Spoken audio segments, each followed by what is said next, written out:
안녕하세요, 여러분. 수분입니다. 제가 2023년도 9월 달에 재경관리사라는 자격증에 합격하게 되었습니다. 제가 그때 저는 정말 아무것도 모르는 차변 대변이 뭔지도 모르고 자산은 부채 플러스 자본이다도 모르던 정말 회린이었거든요. 그런 회린이었던 제가 어떻게 재경관리사라는 회계 자격증에 합격을 하게 되었는지, 그리고 조금은 TMI일 수 있지만 제가 정말 딱 커트라인에 맞춰서 합격을 했거든요. 그런 만큼 진짜 좀 아쉬운 부분도 많았고, 아 이거 이렇게 하면 좋을 걸 이라는 부분도 합격하고 나니까 좀 알게 되는 부분들도 있더라고요. 정말 사실적이고 도움이 되는 내용들만 정말 꽉꽉꽉꽉 담아서 이 영상에다가 녹이려고 합니다. 타임라인 달아줄 테니까요. 필요하신 정보들만 쏙쏙 골라가셨으면 좋겠습니다. 일단 그러면 이 재경관리사라는 시험이 도대체 무엇이냐를 모르시는 분들을 위해서 조그만 좀 간략한 설명을 해드리고 진행을 할게요. 재경관리사는 재무회계, 원가관리회계, 그리고 세무회계 이렇게 세 가지 부분으로 나뉘어져 있어요. 3일 회계법인이 주관하는 회계 관련 자격증에는 재경관리사, 회계관리 1급, 회계관리 2급이 있는데 2급, 1급 재경관리사 순으로 더 어려워집니다. 그러니까 재경관리사가 3일 회계법인이 주관하는 자격증 중에서는 가장 좀 난이도가 있는 시험이다라고 생각을 하시면 됩니다. 3일 홈페이지에 따르면 재경관리사는 범위가 재무회계, 세무회계, 원가관리회계라고 되어 있고요. 회계관리 1급은 재무회계 그리고 세무회계, 회계관리 2급은 회계원리가 범위라고 합니다. 시험 시간은 150분이고 비용 같은 경우는 재경관리사의 경우 7만 원, 시험을 응시하는 데는 7만 원이고요. 자격증을 발급하는 데는 5천 원. 그래서 다 합치면 7만 5천 원 정도가 듭니다. 사지선다형, 그러니까 네 가지 중에서 하나를 고르는 객관식 시험이에요. 그럼 문제가 총 몇 문제냐? 각각 40문제, 40문제, 40문제에서 총 120문제입니다. 총 120문제를 150분 안에 풀어내는 시험이라고 볼 수 있어요. 각 과목별 70점 이상, 100점 만점에 70점 이상을 넘어야 하고요. 지금 촬영 시점 2023년도 11월 기준에는 취득 시 연구 자격을 획득한다고 되어 있어요. 그렇지만 이 부분은 취득 기간을 5년으로 줄인다라는 얘기도 있기 때문에 여러분들이 꼭 한번 확인을 하셔야 되는 부분입니다. 혜린이가 느꼈을 때 난이도 자체는 내용은 좀 어려웠어요. 범위도 넓었어요. 그렇지만 시험은 결국엔 나오는 게 정해져 있기 때문에, 그리고 합격 커트라인이 그렇게 높지도 않잖아요. 절대평가니까. 그래서 공부한 것에 비해서는 쉽게 나온다라고 생각을 하시면 될 것 같아요. 그래서 혹시 지금이라도 조금 공부하셨거나 인강을 조금이라도 들어보신 분들은 내가 생각한 거에 비해서 너무 어려운 거 아니야? 라고 생각하실 수도 있어요. 회린이 기준으로. 그렇지만 공부한 거에 비해서 시험은 비교적 더 쉽게 나온다 라고 생각을 하시면 될 것 같아요. 그러니까 1회 독대 너무 좌절하지 말자고요. 제가 왜 재경관리사라는 시험을 보게 됐냐면 저희 학교에 취업 지원팀이 조금 많이 유명해요. 최고 최고. 작년에 나는 취업 어떻게 해야 되냐라고 생각을 했었던 제가 그 선생님들께 이제 1대1 상담을 받아요. 그때 선생님께서 이러이러한 회계 자격증이 있는데 재경관리사라는 것이 좀 도움이 될 것이다. 물론 이거 하나만 있는다고 해서 취업되는 건 절대 아니에요. 그냥 없는 것보다 나을 것이다. 이런 정도겠죠. 저도 취업 아직 안 해봐서 잘 모르겠어요. 아무튼 뭐 도움이 되겠지라는 생각이 들어서 작년에 공부를 하게 됩니다. 이때는 제가 좀 마음이 안 잡히기도 해서 1회독도 잘 못하고 그냥 끝났어요. 그런데 이제 3학년이 되고 2학기가 되니까 나 진짜 뭐라도 해야겠다 싶어서 재경관리사 자격증을 준비를 하게 됐습니다. 저는 공부를 2번을 했다 보니까 제가 맨 처음에는 2사 강의를 들었고요. 두 번째 때는 H사 강의를 들었어요. 아마 가장 유명한 거기 맞을 거예요. 그래서 제가 조금 이따 각각 인강의 특징들과 어떤 사람들이 이 회사에 좀 잘 맞을 것이다 등등을 조금 더 알려드리도록 할게요. 그러면 얼만큼 공부를 했냐? 이게 제가 공부 시간인데 정확하지는 않고요. 참고만 해주셨으면 좋겠어요. 제가 작년에 시험을 준비를 했을 때는 정말 아무것도 모르는 상태에서 들었거든요. 그렇다 보니까 정말 진심으로 아무것도 다 모르겠는 거예요. 그래서 그때는 그래서 그때 공부한 건 전부 다 잊고 올해 새로운 마음으로 다시 공부를 시작을 했어요. 제가 결제한 날짜는 6월 27일이었고요. 제가 시험을 보게 된 날짜는 9월 23일이었습니다. 그렇지만 제가 6월 27일에 결제를 하고 10일 정도는 그 H사에서 주는 기본 회계 원리 강의가 있었어요. 제가 작년에 좀 뒤어가지고 회계 원리 미리 듣고 가야겠다 싶어가지고 대변 차변이 뭔지 알고 자산 어디다가 쓰는지 알고 자본 어디다 쓰는지 알고 그 정도 듣고 들어갔습니다. 완전 제가 지금 말하는 대변 차변이 뭔지도 모르겠다면 그러면 저는 여러분들이 일단 대학생이시라면 회계학 원리 수업을 일단 들은 다음에 들어라 라고 말씀을 드리고 싶고요. 나는 대학생이 아니다 라고 하면은 각각 인강 사이트에서 주는 회계 기초 강의가 있더라고요. 그 강의는 대충 유형자산, 무형자산까지만 조금 들어두면은 어느 정도 감은 잡히시면서 편하실 거라고 생각을 합니다. 꼭 듣고 가세요. 알겠죠? 그래서 저는 6월 27일부터 7월 7일 정도까지는 회계 원리를 4시간에서 5시간 정도 공부를 했어요. 그런 다음에 7월 달은 조금 공부를 많이 안 했는데 7월 7일이랑 7월 13일에는 4-5시간 공부를 했고요. 7월에는 슬럼프가 있어가지고 많이는 공부를 하지 못했고 하루에 한 2-3강 정도만 들었던 것 같아요. 왜 이렇게 공부가 안 되지? 나는 왜 이렇게 뭐 3개밖에 인강을 듣지 못했지? 이러면서 그냥 뭐 8시쯤에 도서관에서 나오고 이랬습니다. 공부를 많이 안 했습니다. 중간에 일주일 정도 휴가 갔다 왔고요. 그런 다음에 7월 24일부터 8월 31일까지는 그러니까 7월 중순쯤부터 8월 말까지는 조금 정신을 많이 차렸어요. 그래서 5시간부터 8시간 정도 이렇게 공부를 합니다. 약속도 아예 안 잡았고 하루에 인강 기준으로 5강 아니면 8강까지 들은 적도 있었어요. 7월 한 달 동안에는 재무회계 하나에만 매달렸었는데 8월에는 원가관리 회계 그리고 세무회계, 세무회계가 조금 9월에 조금 더 하긴 했는데 세무회계까지 거의 다 끝냈습니다. 그리고 이제 제가 대학생인 만큼 개강을 하지 않겠어요. 그래서 개강을 하고 난 다음에는 좀 변동이 많았어요. 저도 이제 수업을 듣기도 해야 되고 뭐 알바를 해야 되기도 하니까요. 그래서 한 적게는 3시간, 많을 때는 8시간까지 공부를 했었던 것 같고 진짜 12시까지 남아가지고 도서관에서 공부하고 갔었거든요. 그리고 시험 2주 전 때 정말 몰입해서 이 회독도 하고 기출도 풀고 그랬습니다. 제가 하루에 공부한 시간 혹은 제가 그동안 쭉 어떻게 공부를 했는지 그리고 제가 공부한 시간은 위와 같고요. 그리고 인강을 조금 비교를 해드리고 싶어요. 그래서 제가 2개나 인강을 들었잖아요. 일단 이사부터 시작을 할게요. 물론 제가 작년에는 이사를 듣긴 들었지만 제가 끝까지는 안 듣고 재무회계랑 원가관리 회계는 다 듣고 세무회계는 3분의 1 정도 들었던 것 같아요. 그에 반해서 H사는 거의 다 완강을 했고요. 이런 차이가 조금 더 있을 수 있다라는 점을 미리 알려드리고 시작을 하고 싶어요. 일단 이사 같은 경우에는요, 3가지 과목 선생님이 똑같은 분이세요.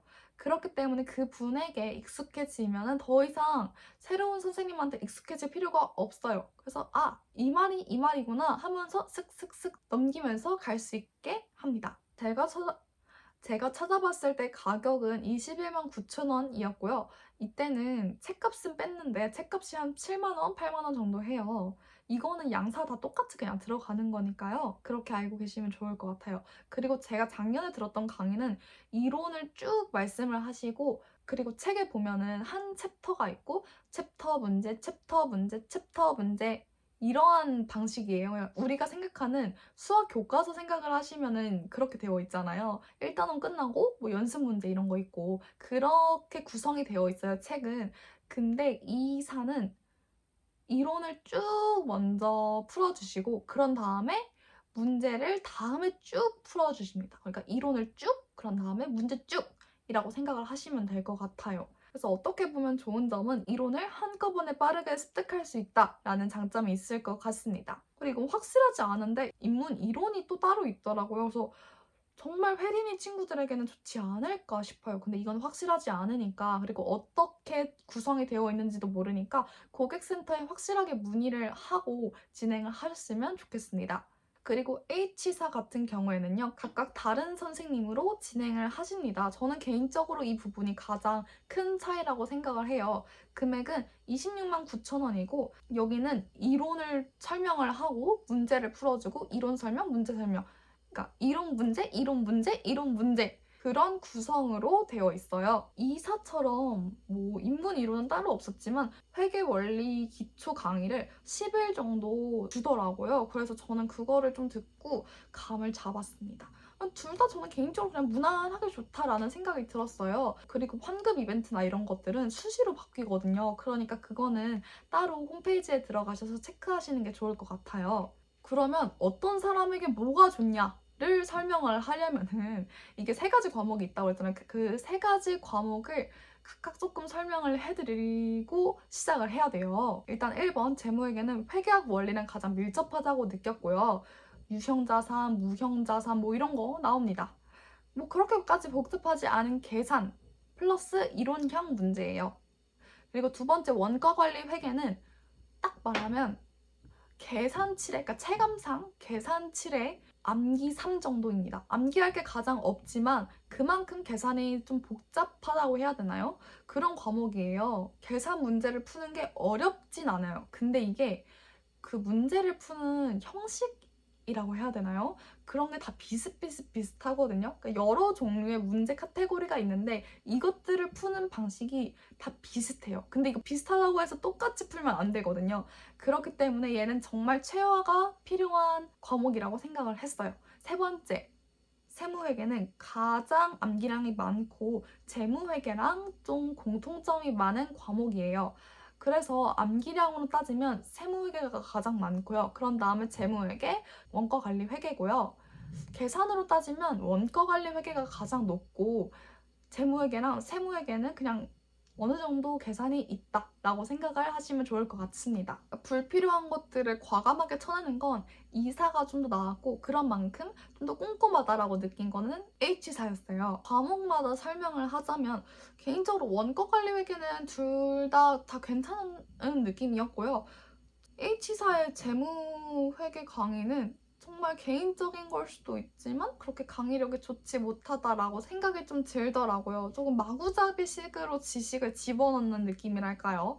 근데 이것도 그냥 개인적인 느낌일 뿐이지 맞는 사람은 또 잘 맞으실 거예요. 그리고 세무회계는 저는 단연코 H사가 좋았어요. 세무회계 같은 경우는 암기가 진짜 많은 과목이잖아요. 이런 거를 스토리텔링을 통해서 암기를 하게 해주시고 그 전에 나왔던 중요한 내용들을 그때 이거 우리 나왔지? 라고 하면서 정말 끊임없이 복기를 하게 해주시더라고요. 저는 그래서 세무회계는 비교적, 그러니까 공부할 때는 좀 비교적 재밌게 공부를 했었습니다. 조금 정리를 하자면 나는 한 선생님으로 적응하면서 좀 무슨 과목이든 무난한 강의력에 불필요한 부분은 그냥 안 듣고 싶어. 러프하게 뛰어넘어도 괜찮아 하시는 분들은 이사 가시면 좋을 것 같고요.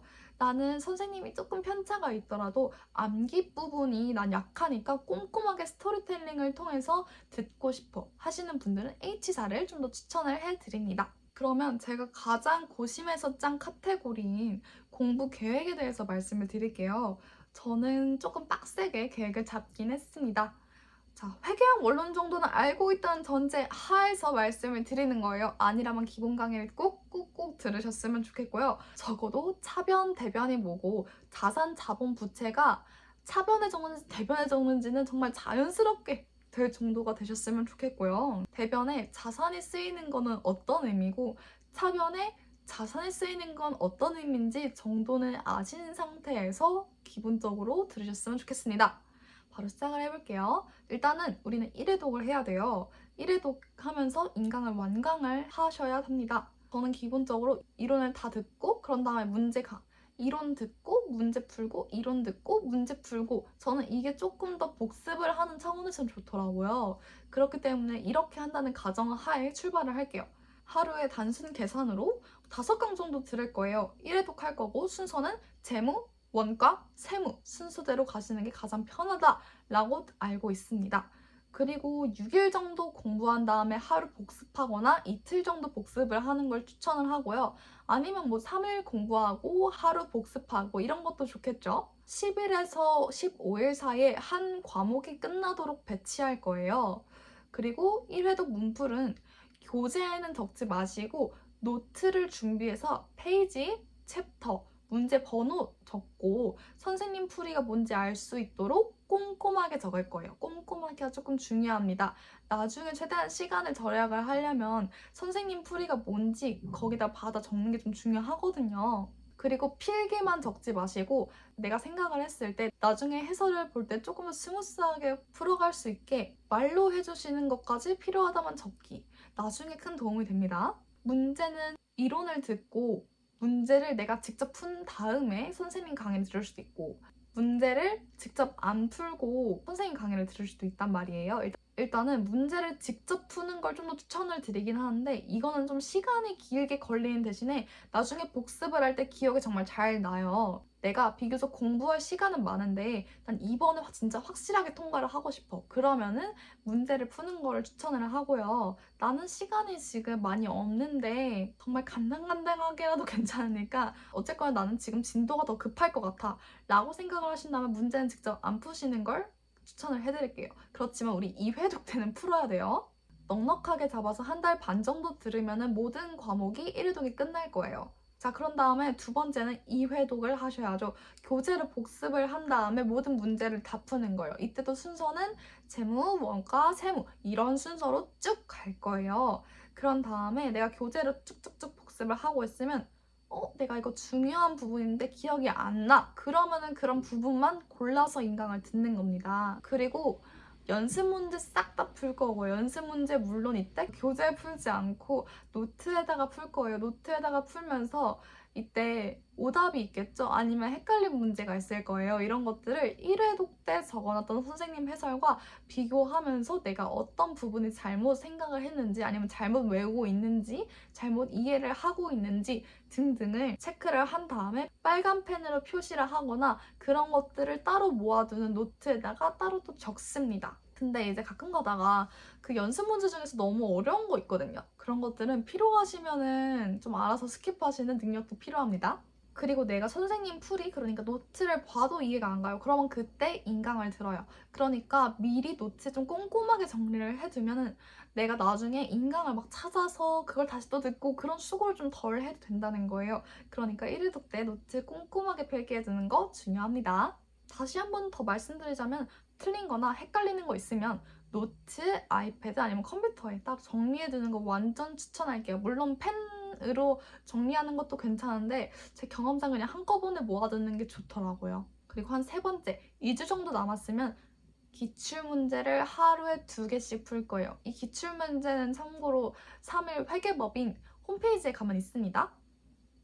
사실 제가 이때 약간 삐끗했거든요. 저는 사설 문제집을 풀었어요. 이때 사실 기출 문제집을 풀었어야 되는 건데 사설 문제집을 풀어서 약간 시간을 좀 날렸다라는 생각이 들더라고요. 이게 기출 문제가 나오고 땡 이게 아니고 한 번 나왔던 기출 문제가 솔직히 계속 나오는 경우도 있고요. 숫자만 바꿔서 나오는 경우도 있으니까 일단은 내가 기출을 다 안 풀었다. 그러면 기출을 가장 먼저 푸는 거를 추천을 드릴게요. 적어도 최근 3개년까지는 풀어봤으면 좋겠어요. 특히 원과 쪽은 감을 안 읽는 게 중요하기 때문에 매일 무조건 푸셨으면 좋겠어요. 나 이거 할 수 있을 것 같은데 이제 이거 공부 안 해도 될 것 같은데 점수 잘 나오는데 이러면서 자만하면 안 돼요. 시간 같은 경우는 원과 50분, 재무, 세무 35분 사이에 끝나는 게 베스트라고 생각을 했고 이거 푸는데 순서는 상관없거든요. 그래서 저는 시험장에서는 원과 먼저 풀고 재무 풀고 세무 풀고 이렇게 풀었었어요. 풀다 보면은 공통적으로 틀리는 게 있을 거예요. 예를 들자면 저는 재무에서 현금 흐름 그거 시험에서 틀리더라고요. 현금 흐름, 파생 상품 이런 거 계속 틀리는 거 있어요. 그런 것들 확실하게 체크를 하고 넘어가셨으면 좋겠습니다. 그리고 세무는 워낙 범위가 되게 넓다 보니까 틀리는 게 무조건 계속 나오더라고요. 저는 양도세 파트가 그랬습니다. 그래서 이렇게 계속 틀리는 거 따로 또 모아두는 거 아니면 적어도 빨간 펜으로 표시하시고 이때 푼 기출문제 절대 버리지 않기 나중에 다 확인을 할 거니까요. 시간이 남는다면 저는 2회독 때 틀린 문제 한 번씩 더 풀어보면서 갔으면 좋겠어요. 그렇지만 이때도 기출이 먼저라고 생각을 해요. 그래서 원가는 매일 2개, 그리고 재무 1개, 세무 1개 이렇게 풀고 남는 시간에 2회독 때 틀린 문제 한 번 더 풀고 복습하고 이런 시간을 가지면 좋을 것 같습니다. 그리고 그 당일 날에는 원가만 감 잡아보면서 50분 시간 재가지고 문제 좀 풀어보시고 채점 좀 하시고, 만약에 멘탈 나갈 것 같으면 채점만 하고 틀린 문제 세지 마세요. 그렇게 진행을 하시고요. 그리고 기출문제에서 틀린 것만 계속 볼 거예요. 그리고 이게 중요한 게 기출문제를 푸는 게 끝이 아니고 내가 틀린 걸 다음에 맞아야 되잖아요. 그러니까 내가 뭘 틀렸는지 확실하게 확인하고 답안지에서 확인하든 아니면은 나 이거 진짜 모르겠는데 알아야 될 것 같아. 그러면 인강에서는 어지간하면은 해설풀이가 있을 거거든요. 그런 거 확인하셔서 내가 뭘 잘못 알고 있는지, 내가 어떻게 해야 되는지 반드시 체크하시고 가셔야 됩니다. 그리고 그 당일에는 그러니까 미리 경로 찾아보시고 1시간 전쯤에 도착하도록 계획을 짜는 게 가장 좋은 것 같아요. 화장실 미리미리 다녀오시고요. 중간에 화장실 못 간대요. 자, 멘탈 관리랑 팁 들어가 볼게요. 그 직전에 제 생일이기도 했고 남들 다 노는데 축제하고 있었거든요. 막 악동 뮤지션 오셔가지고 막 노래 불러주시고 막 그러고 있는데 저는 혼자서 도서관에서 틀어박혀가지고 이거 공부하려고 하니까 진짜 미치겠는 거예요. 좀 힘들었습니다. 근데 그 전날에 점수가 세법에서 제가 커트라인보다 더 낮은 점수를 받는 거예요. 그래서 이거 진짜 열심히 공부해야겠다 싶어가지고 기출 진짜 새벽 2시까지 막 울면서 풀면서 잤거든요. 그리고 그때 봤던 게 진짜 시험장에서 나왔어요.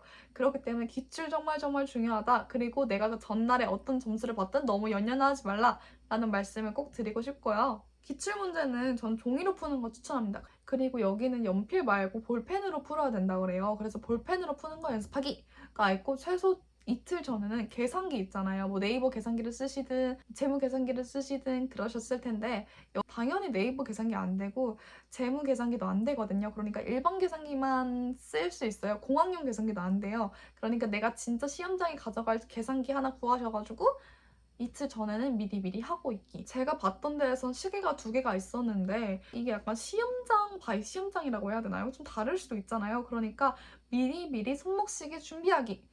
정말 정말 중요합니다. 저는 그때 돼가지고 살려고 하니까 쿠팡에서 온 시계는 배터리가 없었고 뭐 약간 다른 데서 사려고 하는 그거는 생각보다 가격이 비싼 거예요. 그래서 결국 여차저차 해가지고 누구한테 빌렸는데 정말 다행이죠. 진짜 그 시기 아니었으면 진짜 큰일 날 뻔했습니다.